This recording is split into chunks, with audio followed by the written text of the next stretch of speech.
முன்பொரு காலத்தில் காட்டில் குரங்கு கூட்டம் ஒன்று வாழ்ந்து வந்தது. அந்த குரங்குகளுக்கு பாலைவனத்திற்கு செல்ல வேண்டும் என்று மிகவும் ஆசை. ஆனால் இந்த குரங்குகளுக்கு பாலைவனம் எங்கு இருக்கும், எப்படி இருக்கும் என்று தெரியாது. ஒரு நாள் இந்த குரங்குகள் அனைத்தும் கூட்டமாக பாலைவனம் எப்படி இருக்கும் என்று பார்ப்பதற்கு பயணம் செய்ய ஆரம்பித்தார்கள்.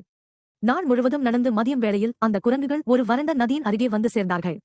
அந்த நதி 3 மைல்கள் தூரம் வரை வறண்டு இருந்தது. அந்த வறண்ட நதியை பார்த்த குரங்கு கூட்டம் இதுதான் பாலைவனம் என்று எண்ணியது.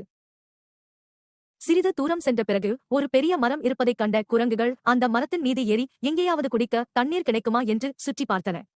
சிறிது தூரத்தில் அவர்களுக்கு தண்ணீர் தென்பட்டது. அந்த தண்ணீர் மறைந்து விட்டது. ஏமாற்றமடைந்த குரங்குகள் மீண்டும் அந்த மரத்திற்கு திரும்பி வந்தன. அப்போது அந்த மரத்தில் குருவி ஒன்று இந்த குரங்குகள் தண்ணீருக்கு படும் பாடை கண்டு தன் கூட்டில் இருந்து வெளியே வந்து குரங்குகளிடம் சொன்னது, நண்பர்களே, உங்களுக்கு தண்ணீர் வேண்டுமா?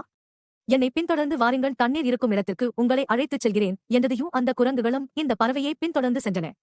சிறிது தூரம் சென்ற பிறகு அந்த பறவை ஒரு குளத்தை குரங்குகளுக்கு காட்டியது. அந்த குரங்குகளும் குளத்தில் இறங்கி நிறைய தண்ணீர் குடித்தன.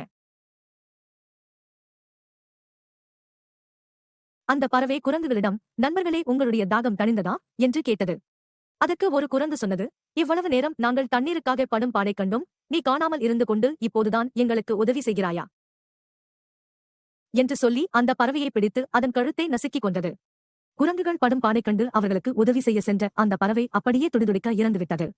நீதி, கெட்டவர்களுக்கு உதவி செய்வதால் எந்த பயனும் இல்லை.